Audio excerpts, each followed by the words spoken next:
Mangwanani Mwalele Phofu Kenjani Xexwa Vanave Africa. Welcome to Africa Good Morning, the news and current affairs show bringing you everything you need to know happening on the African continent and beyond. You are joined by Ashwin Berry on Thursday, the 28th of March, just before the Easter weekend. These are some of the top stories you can expect in this morning's broadcast. Tunisian journalist accused of insulting a public official to face trial next month. Putin discusses security cooperation with West and Central African leaders. And South Africa's repo rate held on elevated inflation expectations. Stay with Africa Good Morning as we head into our top stories shortly.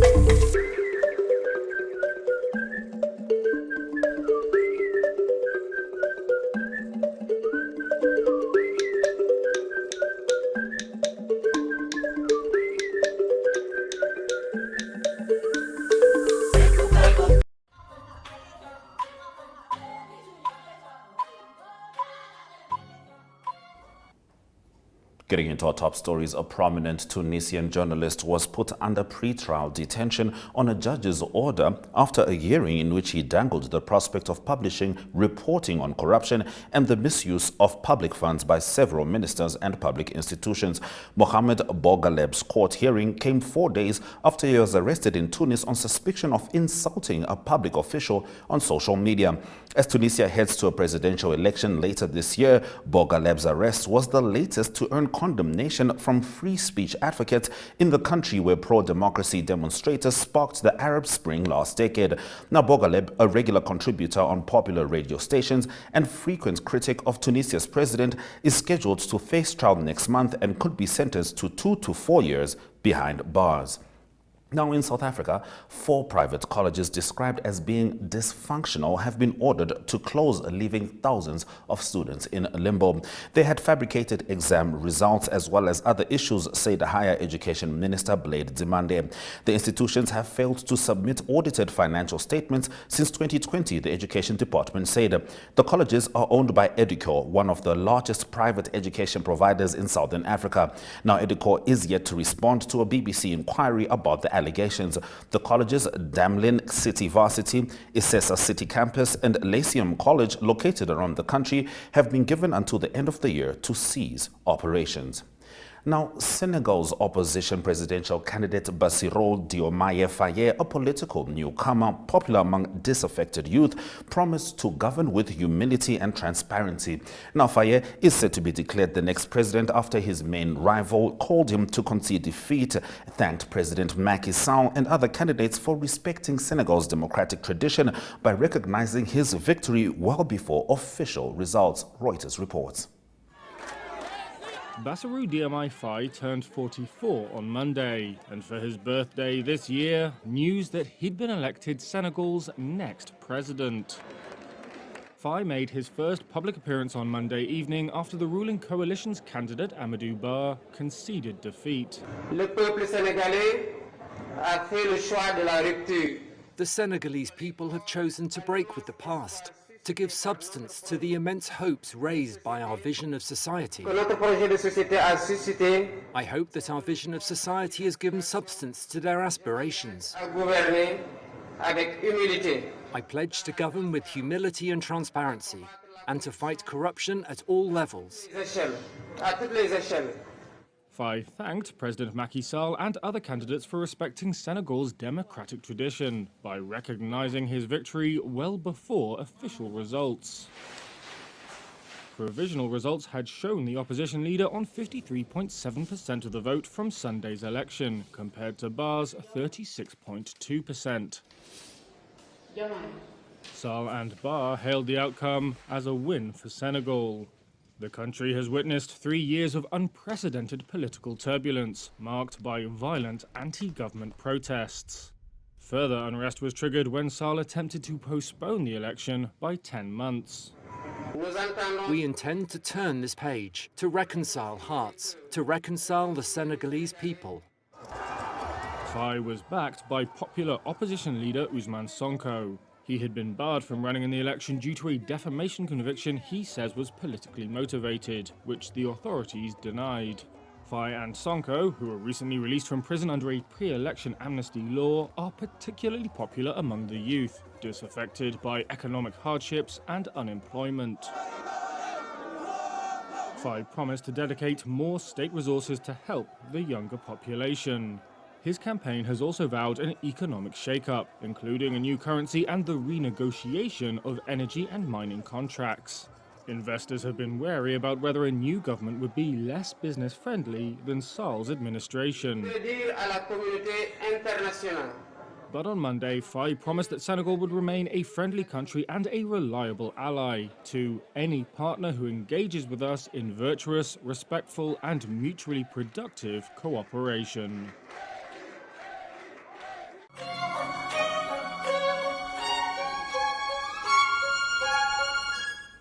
Continuing with our top stories, the son of Guinea-Bissau's ex-president has been sentenced to over 6 years in prison by a U.S. court for leading an international heroin trafficking ring. Malam Bakai Sana, Jr., 52, planned to use the proceeds to fund his ambitions to become Guinea-Bissau's president through a coup, authorities say.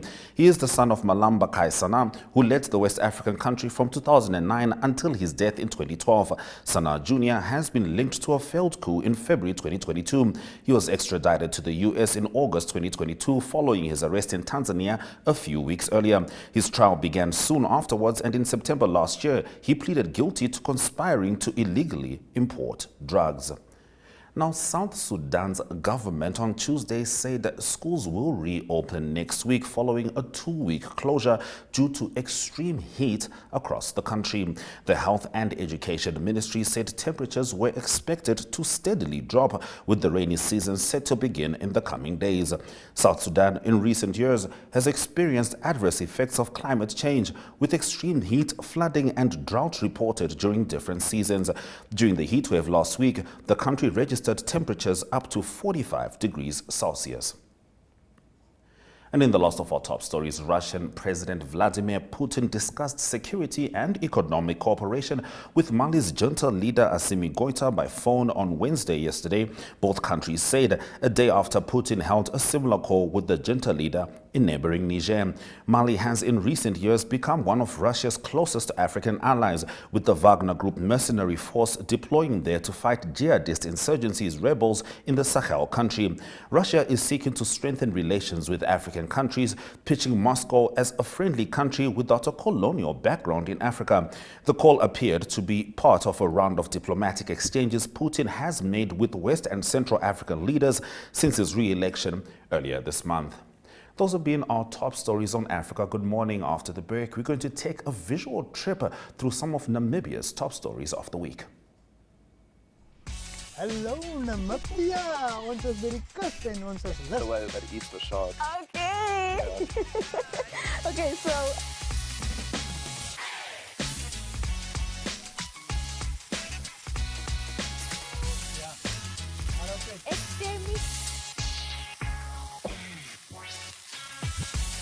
yes.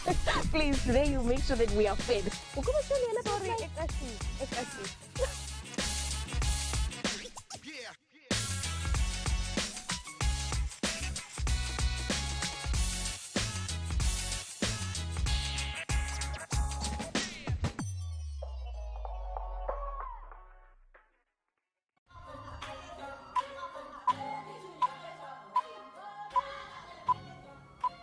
Let's look at some of the prominent stories stemming from Namibia during the week, starting with the Namibia Statistics Agency, which launched the 2023 National Infrastructure Atlas and the National Land Cover Classification Standard at Safari Hotel in Windhoek. The two-part event covered various areas of infrastructure, with the atlas serving as a guide for evidence-based spatial planning, supporting governments at all levels to improve infrastructure for societal well-being.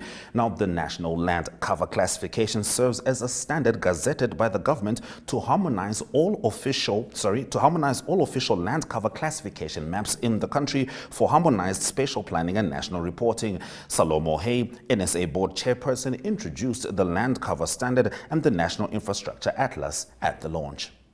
The NSA, in collaboration with our stakeholders, initiated a process of implementing a national standard with an aim to harmonize the land cover classification in the country. The National Land Cover Classification Standard is both a planning and a statistical reporting tool that will allow other government agencies, universities, research institutions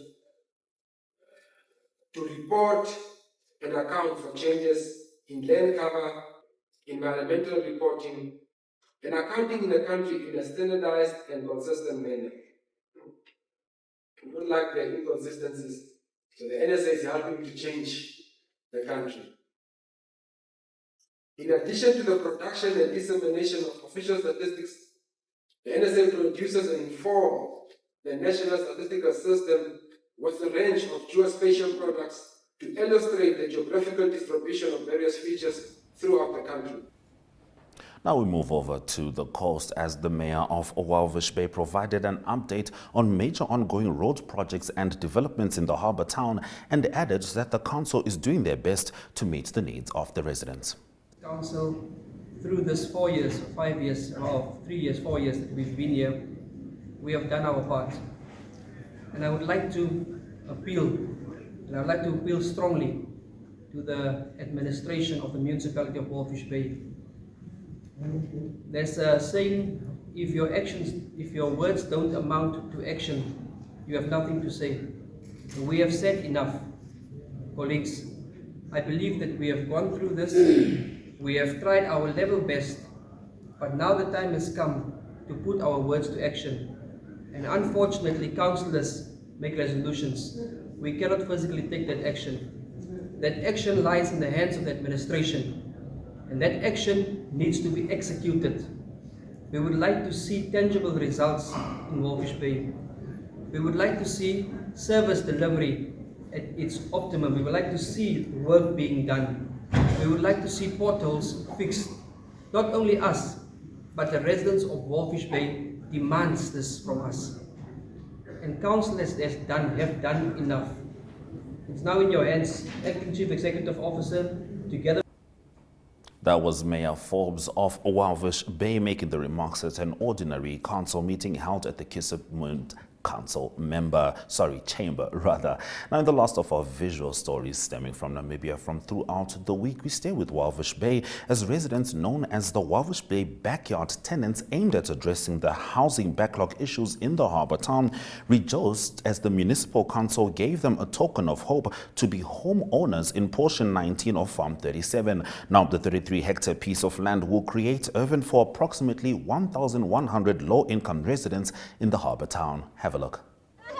Because we know we got our land. We are positive that we are going to Farm 37.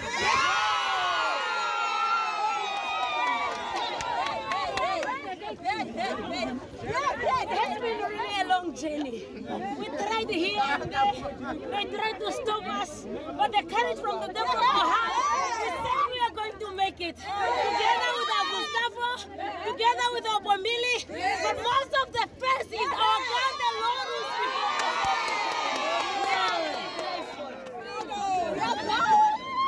Any words? Do you have anything to say to the municipality? Yes, I'm very happy and I'm very thankful. Now I have a hope that I'm going to have my own house, which is I even settle with my kids peacefully. I thank you a lot, municipality of Walvis Bay. Viva!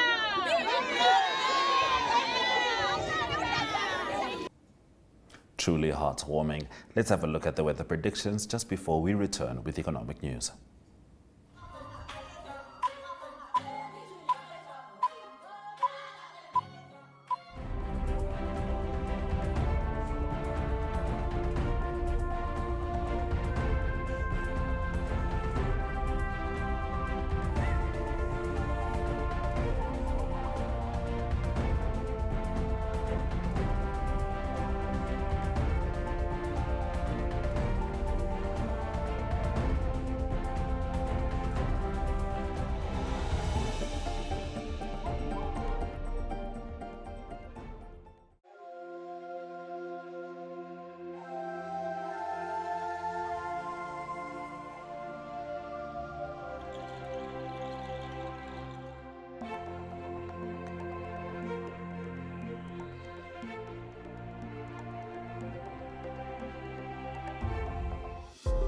Neo Paints has established a 67-year Namibian legacy, creating personalized paint solutions that blend quality and innovation for the Namibian people.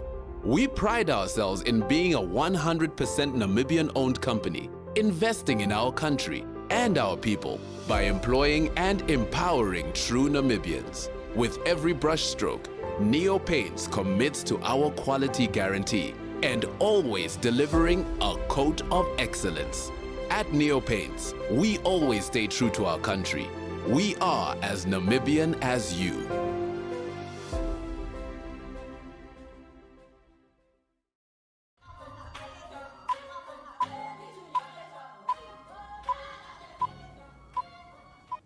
Let's head to economic news on Africa. Good morning. South Africa's central bank kept its main interest rate unchanged yesterday, saying its policy stance still needs to be restrictive to address elevated inflation expectations.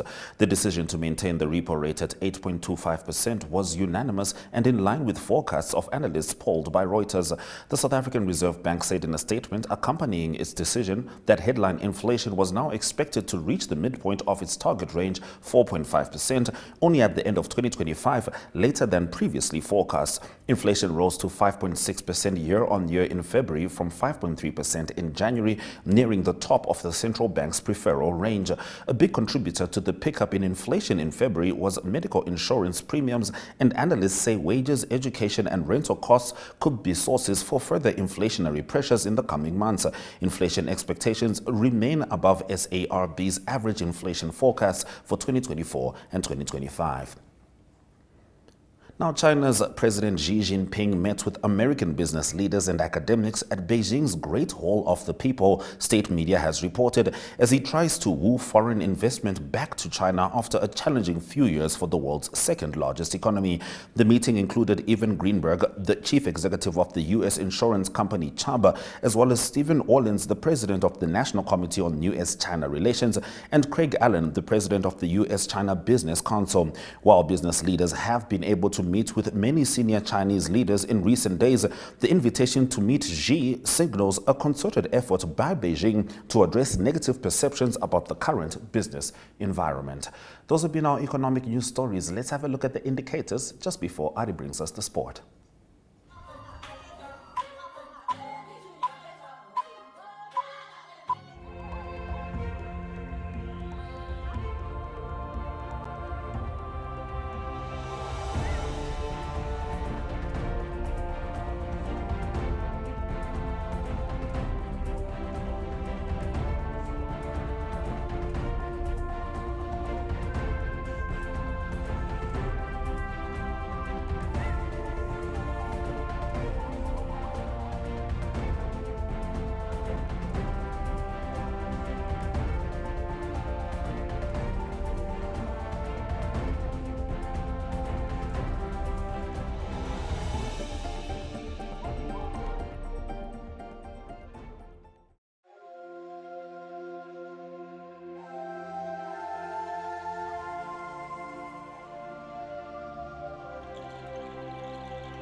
Hallo Namibia, ons is by die kus en ons is lus. Terwyl by die Easter shot. Okay. Yeah.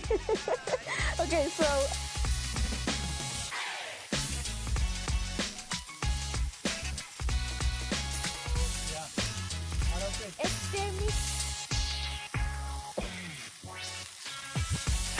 yes. Please, today you make sure that we are fed. Sorry, ek is nie.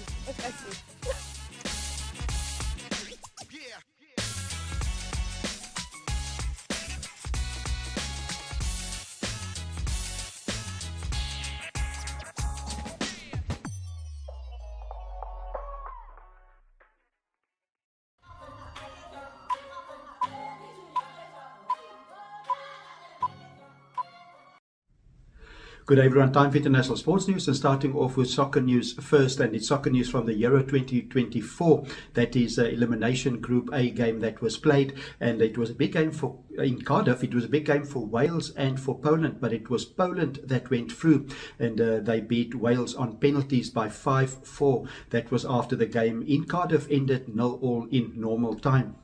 That's a big result for Poland because they now qualify for the Euro 24 tournament that starts on the 14th of June and will finish on the 14th of July. That will be played in Germany. They will now join Group D, and there they will have tough competition. They will play in the group with France, also the Netherlands and Austria. Also a few friendly games, international friendlies that was played, and it is a South African team, Bafana played against Algeria. It was an exciting game played at the Nelson Mandela Stadium in Gqeberta, and it ended in a 3-3 draw. Some other international games results that I can mention is that England drew with Belgium. That was 2-2. Then it was Germany. They were too strong for the Netherlands, 2-1 that score. And then some of the African teams that also played, it was Egypt that lost to Croatia at home, and that was 4-2. And Zambia beat Malawi 2-1, and a good win for Kenya. They beat Zimbabwe by 3-1. Moving on to tennis news, it's the Miami Open that continues in Florida in the United States of America, and it is the two highest seeds in the women's division that's through to the semi-final. It is Elena Rybakina. She's the number 4 seed. She had a tough game against the 8th seed Maria Sakkari, and she won by 7-5, 6-7 and 6-4. That's to advance to the semi-finals. Then also number 5 seed American Jessica Pegula. She beat Emma Navarro by 7-6 and 6-3. In the men's division, the players still fighting for places in the quarterfinals, and it is number 1 seed Carlos Alcaraz safely through. He beat Lorenzo Musetti by 6-3 and 6-3. Then number 4 seed Alexander Zverev continuing his good form in the tournament, beating Karen Khachanov of Russia 6-1, 6-4.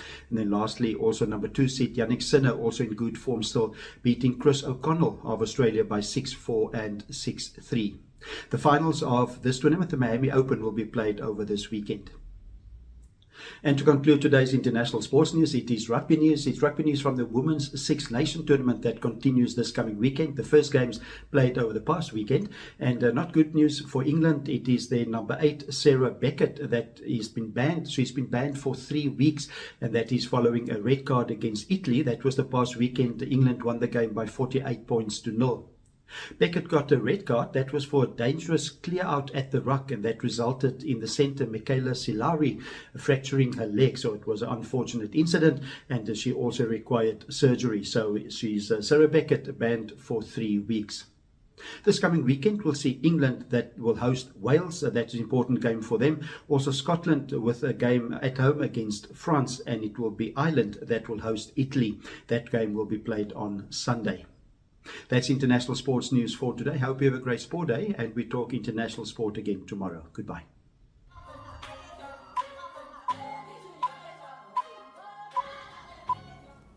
Thank you for staying with Africa Good Morning throughout the broadcast. Let's have a look at the highlights from some of our top stories.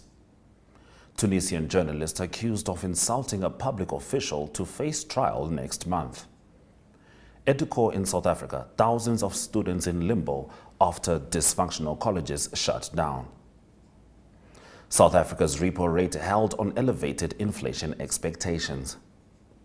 Those have been our stories on Africa Good Morning. Find us on DSTV 2 at 5, GoTV 25. The next day we'll see you is on Monday. And of course, don't forget oneup2.com. From me, Ashwin Bedi, Suraj Jaganaka, have a happy Easter.